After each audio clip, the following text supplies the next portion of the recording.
साथियों, अगर आपको ये पता चले कि चावल में गाय का मांस है, भावनाएं आहत होंगी कि नहीं होंगी? बीफ के नाम पे तो भाई साहब ज़बरदस्त सेंटिमेंट्स हो जाते हैं हमारे देश के अंदर। गाय हमारे देश में बहुत पूजनीय जानवर है, गौ माता है, और गौ माता के साथ आस्था जुड़ी है।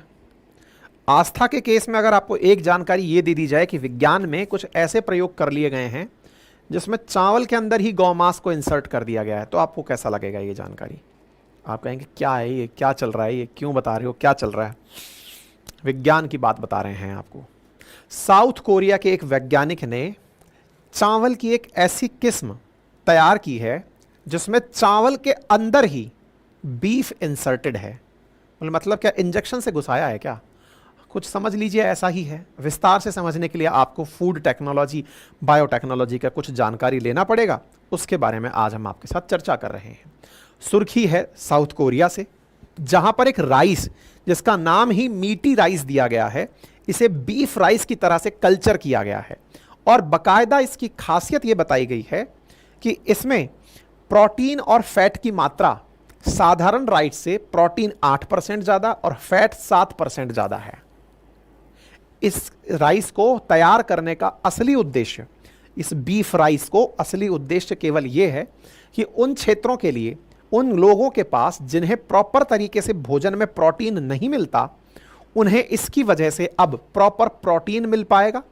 चावल चूंकि सब जगह खाया जाता है, तो चावल के साथ ही अगर उन्हें एडिशनल फैट और प्रोटीन दे दिया जाए तो उन्हें लाभ होगा। साउथ कोरिया के एक वैज्ञानिक का यह जो प्रयोग है इस समय सुर्खी बना हुआ है। South Korean scientist are now making rice with beef cell to revolutionise how the world eat. अब देखिए, revolutionary food meat injected in individual grain of rice in Seoul lab. ये सुर्खी बनती है और नाम हो जाता है मीटी राइस, बीफी राइस, इस तरह की सुर्खी का। क्या है साथियों, क्या किया गया है, कैसे किया गया है, सारी बातें चर्चा करते हैं। हमारे चैनल पर आप लोग बहुत दिनों से हमारी खबरें सुन रहे हैं, उसके बावजूद भी आधे से ज़्यादा लोग ऐसे हैं जिन्होंने चैनल सब्सक्राइब नहीं किया हुआ है। सब्सक्राइब कर लीजिए। राइस आप सभी अधिकांश नाम से जानते हैं, खाते हैं, यूज़ करते हैं। राइस को जनरली अभी तक हमने सुनहरे चावल के नाम से सुना था कि जब उसके ऊपर मतलब गोल्डन राइस बनाने के लिए प्रयास किए गए थे फिलीपींस के अंदर। उसी पर चर्चा हमने थोड़े दिन पहले बायोटेक्नोलॉजी के नाम पर की थी। रिसेंटली सुनने में आया है कि राइस के अंदर ही इंजेक्शन के माध्यम से बीफ को जनरेट करने वाली सेल्स को इंसर्ट कर दिया गया है। इसको इंसर्ट करने के पीछे लॉजिक ये दिया गया है कि इसकी वजह से मीट कल्चर किया गया है और मीट कल्चर करके उसे खाने के लिए दिया गया। कल्चर मीट क्या होता है? मीट जनरली आप और हम जितना समझते हैं कि किसी पशु की जब हत्या होती है तो उससे निकलने वाला मीट, जानवरों का मीट जो है वो लोगों के द्वारा खाया जाता है। लेकिन अगर किसी पशु को बिना मारे ही चावल के अंदर मीट डाल दिया जाए, पशु मरा नहीं, चावल में मीट डल गया, ये कैसे संभव है? ये संभव है ऑर्गेनाइड और बायोमेडिकल विज्ञान के एक शोधकर्ता जिसका नाम है हांग, उनके द्वारा। उन्होंने बकायदा चावल के अंदर वो कोशिकाएं डाल दी जो मीट बनाती हैं। चावल में कोशिकाएं डाल दी, ये कैसे हुआ होगा? आइए इस पर चर्चा करते हैं। असल में चावल के अंदर जो पोषक तत्व हैं उसमें 80% कार्बोहाइड्रेट और 20% प्रोटीन जैसे तत्व पाए जाते हैं। शोधकर्ता ने पहले चावल के दाने को मछली के जिलेटिन और खाद्य एंजाइमों के साथ पहले लेपित किया। तरीका क्या किया इसके अंदर? तरीका यह किया कि पहले चावल का दाना लिया, मतलब ऐसा नहीं है कि पौधे के अंदर जो चावल पैदा हो रहा है वो मीट के साथ पैदा हो रहा है, नहीं, चावल पैदा हो चुका है, उसे लिया और उसके ऊपर जिलेटिन लगाया। अब जिलेटिन क्या होता है? बहुत सी जगह पर, मतलब बहुत सारे फेस जो सौंदर्य साधन जो है उसके अंदर यूज़ किया जाता है जिलेटिन। जिलेटिन जेली के रूप में आप समझ सकते हैं। जिलेटिन असल मायने में जैसे फिश है, मछली है, गाय है, सूअर है, इसकी चमड़ी को जब बहुत देर तक उबाला जाता है, इसके साथ मतलब बहुत देर तक इनको रखा जाता है, उबाला जाता है, तो एक चिपचिपा सा पदार्थ, जेली जैसा पदार्थ बनकर आता है जिसे जिलेटिन कहा जाता है। ठीक है, जिलेटिन अधिकांशतया जिलेटिन, अगर जिलेटिन नहीं है तो फिर अगर यूज़ किया जाता है जो कि फंगाई से बना हुआ है। अदरवाइज जिलेटिन का जो भी निर्माण है वो पशुओं से ही होता है। अब जिलेटिन को लेकर के इसने किस पर चिपकाया? चावल के ऊपर चिपकाया, उसके ऊपर कुछ एंजाइम्स चिपकाए। ताकि जब गोमांस वाली कोशिकाएं यानी कि जो बीफ वाली कोशिकाएं हैं वो जब इस पर रखें, मतलब एक तरह से ऐसे समझिए कि अगर गोमांस पैदा करने वाली कोशिका जिसे आप स्टेम सेल कह रहे हैं उसे चावल में खाने के लिए भोजन चाहिए, तो वो क्या खाएगी? तो वो जिलेटिन खाएगी, साथ में उस एंजाइम से वो एक्टिवेट होगी। आप ऐसे समझिए कि इन्होंने पहले गोमांस की कोशिका को चावल पर चढ़ाने के लिए चावल पर पहले भोजन लगाया, और वो भोजन था एंजाइम के रूप में और भोजन था जेलेटिन के रूप में, और उसके साथ साथ उसमें छेद करके क्या घुसा दिया? स्टेम सेल ऑफ बीफ घुसा दिया। स्टेम सेल ऑफ बीफ उस चावल के अंदर पोषक तत्वों को कंज्यूम करता है, और करके ऐसा करके उन्होंने गाय की मांसपेशियों और स्टेम सेल को जोड़कर पेट्री डिश के अंदर इसको बनाने का काम किया। मतलब आप इस तरह से समझिए, जैसे ये चावल है, चावल के अंदर फिश की जिलेटिन इसके चारों तरफ लगाई और फूड एंजाइम्स इसके साथ लगाए, और बोवाइन का यानी कोई पशु जो है उसका मायोब्लास्ट लेकर के उसके अंदर इंसर्ट कर दिया।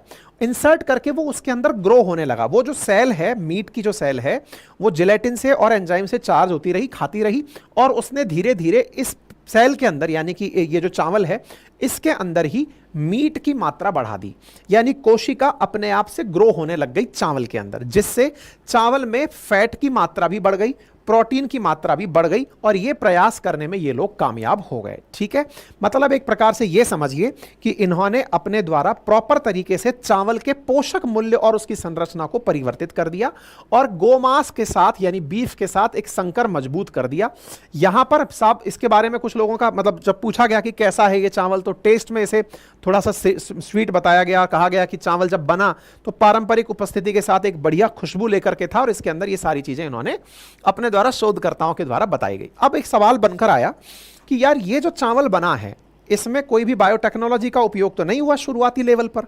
हाँ, लेकिन फूड टेक्नोलॉजी ये जरूर हुई है कि बने हुए चावल पर, जैसे जैसे आपने कई बार देखा होगा जो पीनट आप देखते हैं, मतलब मूंगफली का जो दाना देखते हैं, उस पर कुछ लोग मसाला लगा करके पीनट मसाला बनाकर बेचते हैं।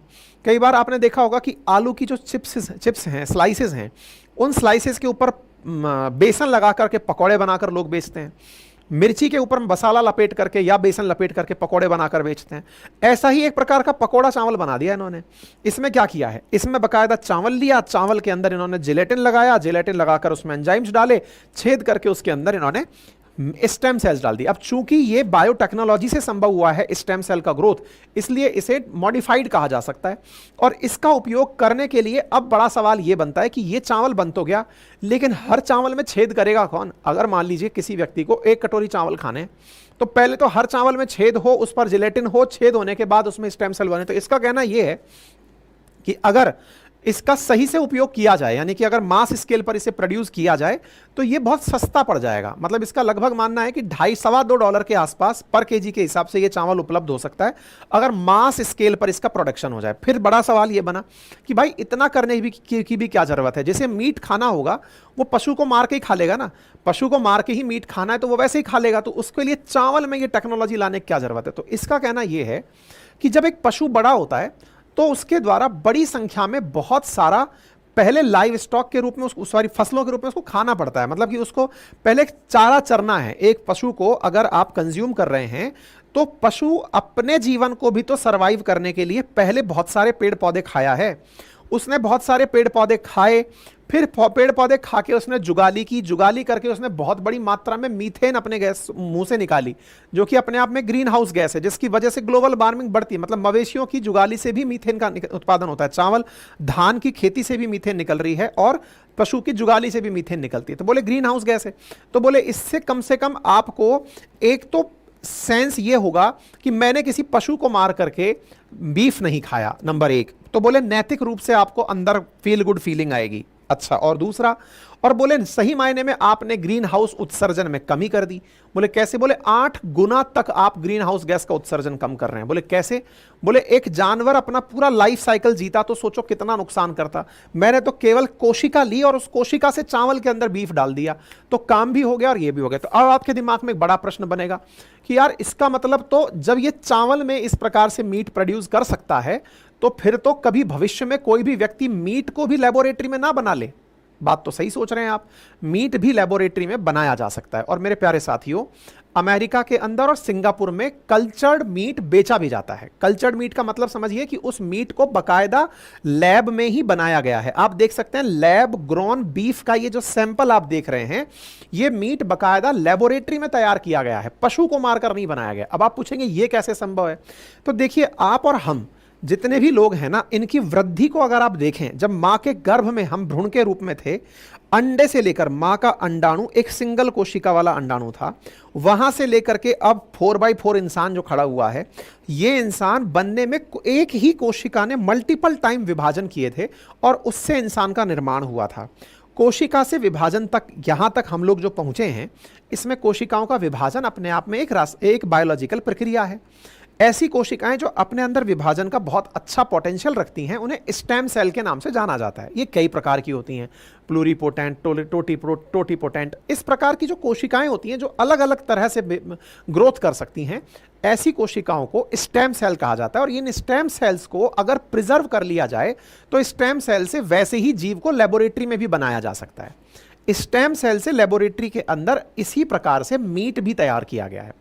एक जांच, एक मतलब एजेंसी का अनुमान है कि वर्ष 2040 तक दुनिया का लगभग 40% मीट लेबोरेटरी से तैयार करके ही बनाया जाएगा, यानी कि लैब में ही मीट बनेगा, क्योंकि लोगों के पास लाइव स्टॉक को खिलाने के लिए इतनी बड़ी मात्रा के अंदर पशु नहीं, मतलब चारा नहीं होगा कि वो पशुओं को खिलाया जा सके। तो लैब से ही ये चीजें बनाई जाएंगी। ठीक है। साउथ कोरिया खुद अपने देश में हालांकि अभी लैब से बने हुए सिंथेटिक मीट को प्रमोट नहीं करता है, लेकिन फिर भी उसने फूड टेक्नोलॉजी पर इस साल बहुत पैसा खर्च किया है। और अगर ऐसा होता है तो संभव है कि वो आने वाले समय में इस प्रकार की जो चीजें हैं उनको पनपने दे और उनको बढ़ने दे। आप देखिए ना, इन्होंने इस चावल के अंदर रिसर्च के माध्यम से प्रोटीन की मात्रा बढ़ा दी और फैट की मात्रा बढ़ा दी। यही काम करने के लिए इन्होंने ये रिसर्च की थी। ठीक है। तो $2.23 प्रति किलोग्राम के हिसाब से पड़ जाएगी और वर्तमान में जो गोमांस है वो $14.88 प्रति किलो के भाव से चल रहा है। तो एनवायरमेंट के हिसाब से मैंने बता दिया कि इसकी वजह से क्या फायदा होगा, और ये मैंने बता दिया 8 गुना तक कार्बन डाइऑक्साइड ज्यादा मतलब कंज्यूम करते हैं जानवर, मतलब वो पैदा करते हैं। तो ऐसी स्थिति में उससे भी निजात मिल सकेगी। ठीक है। ये जानकारी मैंने आपको दे दी है, तो अब आपको समझ में आ गया। बाकी इस पर नैतिकता से जुड़े सवाल हो सकते हैं, उस पर आप अपना तर्क देते रहिएगा। चैनल पर नए हैं तो चैनल को सब्सक्राइब कर लें। और हमारे चैनल पर आप लोग बहुत दिनों से हमारी खबरें सुन रहे हैं, उसके बावजूद भी आधे से ज्यादा लोग ऐसे हैं जिन्होंने चैनल सब्सक्राइब नहीं किया हुआ है। सब्सक्राइब कर लीजिए।